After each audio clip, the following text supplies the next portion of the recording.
Assalamualaikum warahmatullahi wabarakatuh. Saya Amelia Lydia Ningrum dari Fakultas PG PAUD semester 2 akan menjelaskan tentang teori belajar kognitif.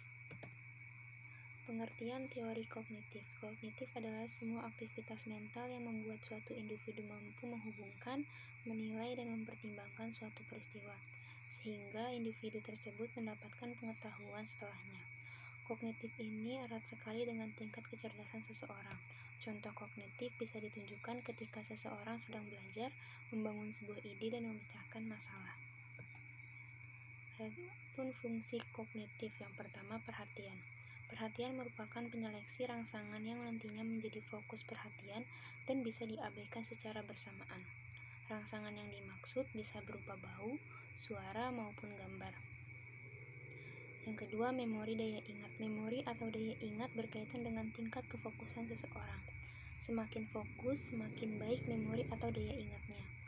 Yang ketiga, fungsi eksekutif. Fungsi eksekutif merupakan fungsi yang mengarahkan manusia untuk menjadi perencana. Dari sinilah seseorang terlihat bagaimana cara menyelesaikan setiap permasalahan. Yang keempat, merasakan dan mengenali. Kehadiran fungsi kognitif membuat seseorang bisa merasakan dan mengenali segala sesuatu di sekitarnya. Misalnya, membedakan antara jeruk dan lemon, semangka dan melon, dan seterusnya.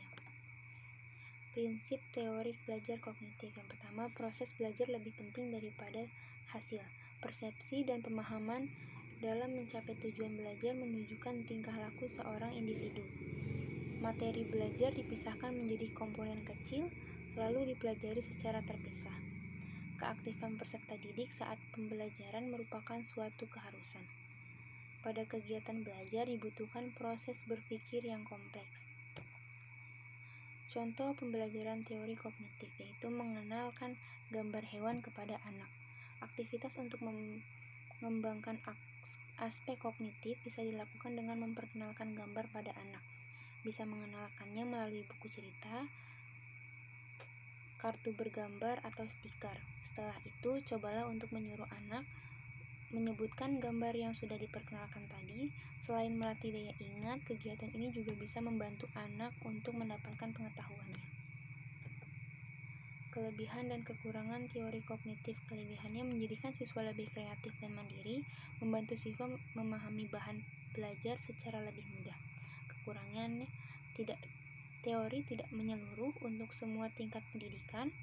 Beberapa prinsip sepertinya sulit dipahami dan pemahamannya masih belum tuntas. Kesimpulan dari paparan di atas adalah kemampuan pengembangan kognitif bertujuan mengembangkan kemampuan berpikir anak untuk dapat mengolah perolehan belajarnya, dapat menemukan bermacam-macam alternatif pemecahan masalah, membantu anak untuk mengembangkan kemampuan logika matematikanya dan pengetahuan akan ruang dan waktu, serta mempunyai kemampuan untuk memilah-milah, mengelompokkan, serta mempersiapkan pengembangan kemampuan berpikir teliti. Cukup sekian dari saya. Wassalamualaikum warahmatullahi wabarakatuh.